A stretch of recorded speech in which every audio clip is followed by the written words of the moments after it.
taking care of the feet. So a lot of people without the gym, we've been running more, walking more. Let's just make sure we take care of the foot. Okay, so hopefully avoiding some shin splints and plantar fasciitis and all that fun stuff. So before we get started, the foot has about 26 bones, 33 joints, 19 muscles and 107 ligaments. So you don't really need to know all that, but it's a complex structure. So we want to take care of it. So basically what we need to understand is, first off, we need a mobile foot to actually have a stable foot. So if you were to take your hand and it was glued together like so, or if you spread it apart as far as you can kind of see what feels like more tension, more rigidity in the hand, in a good way. So that's what we want to be able to do with the foot. So we want to be able to splay the foot in order to absorb forces properly.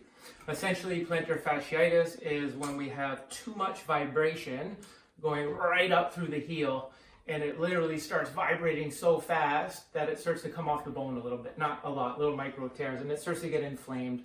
So we're going to go over a couple of drills to help bring you back a little bit of sense to the foot. The foot also has a lot of small nerves, the feet and the hand. So there's a lot of sense that we need to bring back to the foot.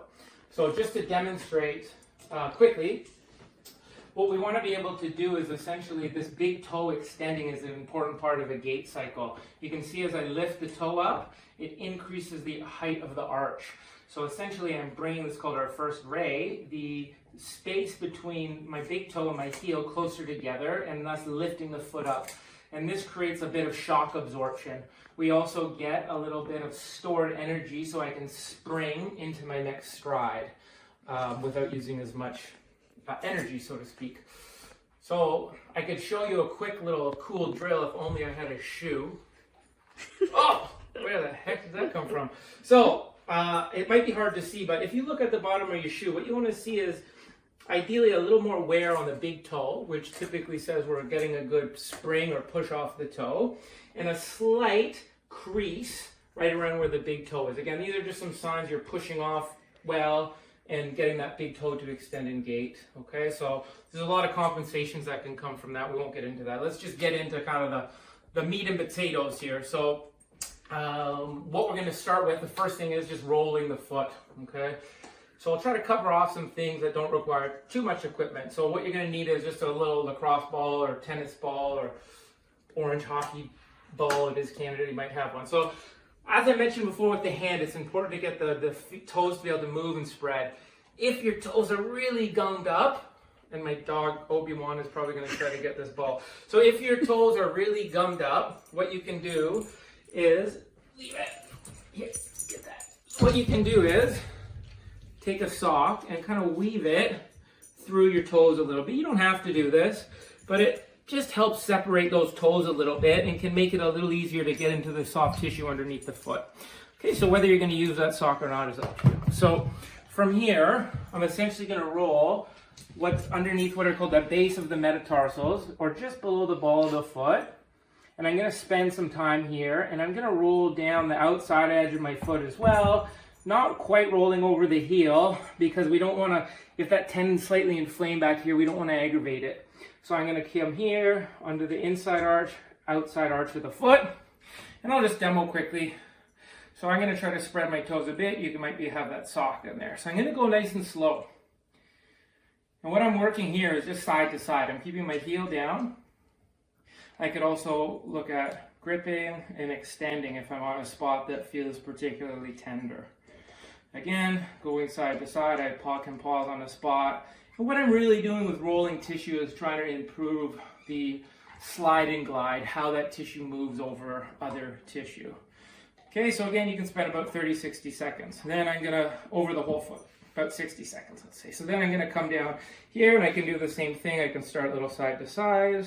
I can be moving the toes. I can roll across the arch of my foot and come on the outside part. And again, adding in a little toe movement and a little here, and I could add in a little forward and back, okay? That's the basics of rolling the foot. Again, base of the metatarsals are just behind the ball of the foot, down to the heel, this kind of, which is also the foot tripod, okay? So I'm rolling those lines.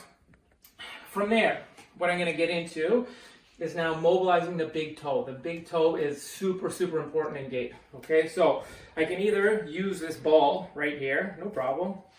And all I'm going to do is prop my foot up on the ball, and I can hang out here. I'm going to hang out here for maybe about 30 to 60 seconds. Okay, and just start letting that big toe extend essentially and work on the mobility of the big toe. We essentially want about 60 degrees of active big toe extension or lifting. And in a gait cycle, we want about 65, 70 degrees to get proper extension, okay, of the big toe. Otherwise, you could use a post or corner of a wall or something here as well, okay. From here, we can move into a more full foot stretch if you can get the toes tucked under. So we can come in and tuck the toes underneath our feet. I may have to come down on the hands to start and just gently rock in so we're getting a little more dynamic. And I can start rocking back and forth. Eventually, maybe we can sit up tall and start putting a little bit more load, depending on your capacity, through the foot. It shouldn't feel painful. It should feel like a stretch. Okay, and I can come up and add in again a little bit more dynamic movement to this. So that's kind of a little mobility sequence. There's tons of stuff you could do outside of that, but just some basics. So what we want to do after we mobilize tissue or mobilize a part of the body is stabilize it. They always go hand in hand, okay? They're like best buddies. So what we're going to look at doing now is adding some stability, some control, and some awareness to the foot. So a lot of this is going to be the mind in the foot, so to speak. Okay, so from here, you can do this sitting down or standing. What I'm going to do is keep my feet straight.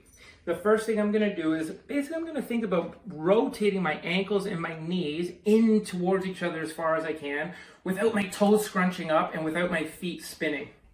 So from here, I come here and I rotate in together, and I'm going to hold for about 3 to 5 seconds. Then I can do the same thing, making sure I'm not gripping too much with my toes and making sure my toes aren't lifting. And now I'm thinking about rotating out and holding for about 3 to 5 seconds. Again, I can rotate in as much as possible, so essentially it's called pronation, and then I can come out, okay? And I can go in and out of these supination, pronation of the foot, okay? We're gonna do maybe about 5 to 10 sets of little reps of that in and out to activate the foot. The next drill I'm gonna do is simply called a short foot or a short arc. So what I can do is I like to set up on a line of some sort. So I can use this. I'm going to try to keep my toe relaxed while I bring the ball or the base of the ball of the foot toward the heel. And this should lift up a little bit here.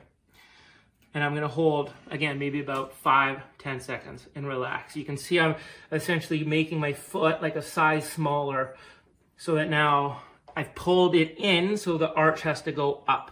And that this is activating, both of these are activating the intrinsic foot muscles, and I can relax. Again, a couple reps here.